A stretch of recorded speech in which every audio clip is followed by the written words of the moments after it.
The Montana Farmers Union reports the Trump administration's widespread tariffs are already causing a significant drop in the price of several crops. Farmers always think about costs and prices, right? So what we receive from what we sell, and then what we need to purchase in order to produce what we produce. And so we're expecting and we're braced to see costs rise on the one side and prices fall on the other. For generations, the prairies fed the world without controlling how that food reached global markets. Wheat fields that stretch beyond the horizon, canola that dominates international oilseed trade. Potash deposits so vast, they underpin fertilizer systems for nearly half the planet. Canada possessed the raw leverage of global food security, yet allowed others to sit at the gates. Canadian grain rode American railways. Canadian fertilizer exited through U.S. ports. Canadian farmers paid tolls, fees, and margins to foreign logistics networks that owned access rather than production. It was efficient enough to tolerate, until the moment it became dangerous. That moment arrived in early 2025. Standing before Saskatchewan growers, Mark Carney posed a question that landed like a rupture rather than a speech. Why, he asked, does a country this rich in food still outsource its access to the world? The timing was no accident. Washington was openly threatening tariffs aimed directly at prairie exports. Grain, fertilizer, livelihoods. What had long been accepted as inconvenient suddenly felt fragile. And once fragility is acknowledged, systems change fast. Behind the scenes, plans that had sat dormant for decades were pulled forward. An Arctic port written off as obsolete returned to strategic relevance. Rail lines once dismissed as impractical became assets. Supply chains began quietly rerouting. What started as frustration hardened into strategy, and strategy moved into execution. Canada did not announce a revolution. It simply stopped asking permission. The scale of Canadian agricultural power is easy to underestimate because it has always been dispersed. Saskatchewan alone sits atop the largest potash reserve on Earth. Potash is not optional. It feeds modern fertilizer systems that support nearly half of global food production. Canada supplies roughly 32% of the world's potash and controls more than 40% of global exports, with another 1.1 billion tons still underground. Grain tells the same story. Nearly 28 million tons of wheat leave Canada every year, valued at roughly $11.5 billion, shipped to more than 80 countries. Canadian wheat is prized for its protein quality, making it essential for bread production worldwide. Add canola, barley, oats, lentils, peas, and specialty crops, and Canada's agricultural exports surpassed $99 billion by 2023, with steady growth projected ahead.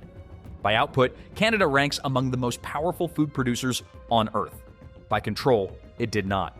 Most Western grain funnels through Vancouver, a port strained by congestion, labor disputes, and rising costs. Vast quantities of fertilizer and grain still move south into the United States before reaching international buyers. Saskatchewan potash travels on American rail networks to American ports, collecting fees for U.S. logistics firms that neither mine fertilizer nor grow crops, but profit from controlling the exits. For decades, this arrangement was treated as inefficient but unavoidable. Vancouver offered year-round Pacific access. Eastern routes added weeks. Northern routes were seasonal, underbuilt, and politically ignored. Over time, dependence became routine, and routine became assumption. Then trade threats shattered that assumption. When Donald Trump's administration floated new tariffs on Canadian grain and fertilizer, including talk of levies as high as 25%, dependence transformed from inconvenience into exposure. Decisions made in Washington could now ripple directly through prairie incomes, enforced through infrastructure Canada did not own. The problem was no longer theoretical, it was structural, and the solution had existed for nearly a century. The Port of Churchill, built in the 1930s on Hudson Bay, was designed as Canada's direct agricultural gateway to Europe. It offered a route thousands of kilometers shorter than paths through Vancouver or U.S. ports. Rail lines linked it straight to prairie production zones.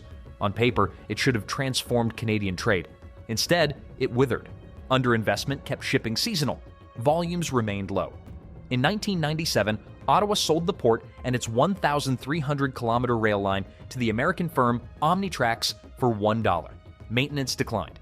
When flooding destroyed rail sections in 2017, Omnitrax walked away. Churchill fell silent. In 2018, a coalition of 41 First Nations and northern Manitoba communities bought the port and rail line, forming Arctic Gateway Group.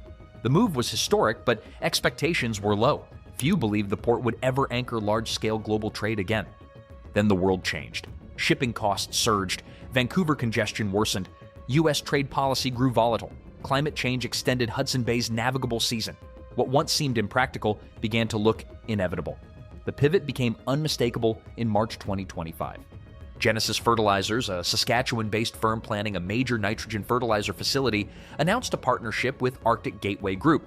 The logic was direct. Raw materials such as phosphate and ammonium sulfate would arrive through Churchill.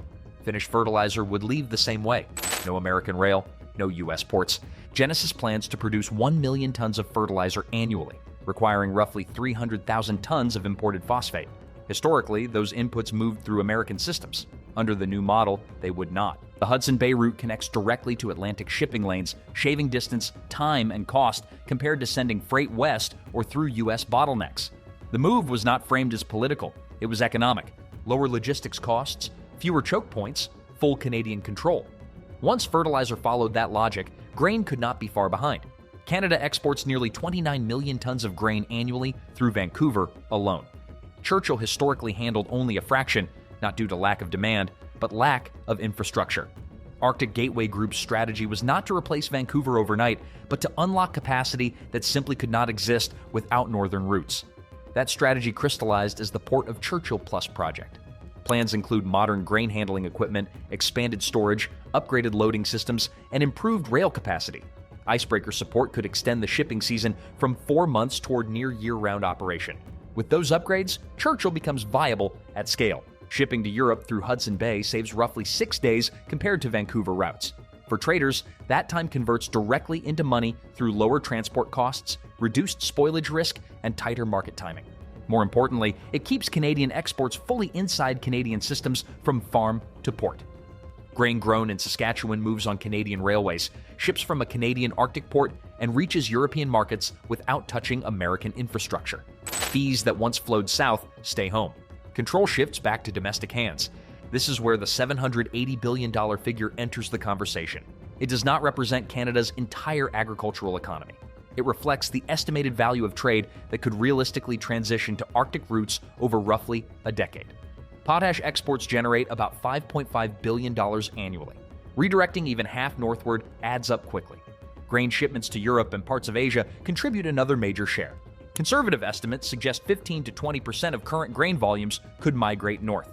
Add fertilizer imports and exports previously routed through U.S. systems, include critical minerals from northern mines. Factor in future energy exports tied to Arctic corridors. Over 10 years adjusted for growth, redirected trade approaches $700 to $800 billion. The United States would not lose everything, but American ports, railways, and logistics firms that profited from Canadian dependence for generations would lose a meaningful share. Permanently.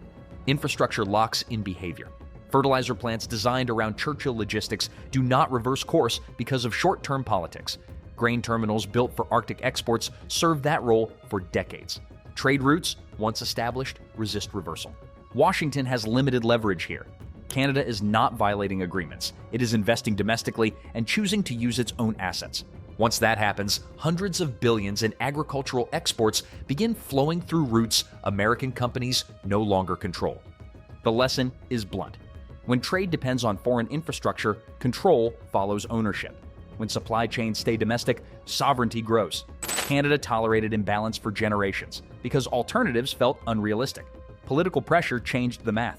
A port written off for decades is becoming a strategic gateway, quietly removing American logistics from the center of Canadian agriculture. And the shift has already moved too far forward to undo. What are your thoughts on this? Let us know in the comments. Subscribe for more, turn on notifications, and we'll see you in the next one.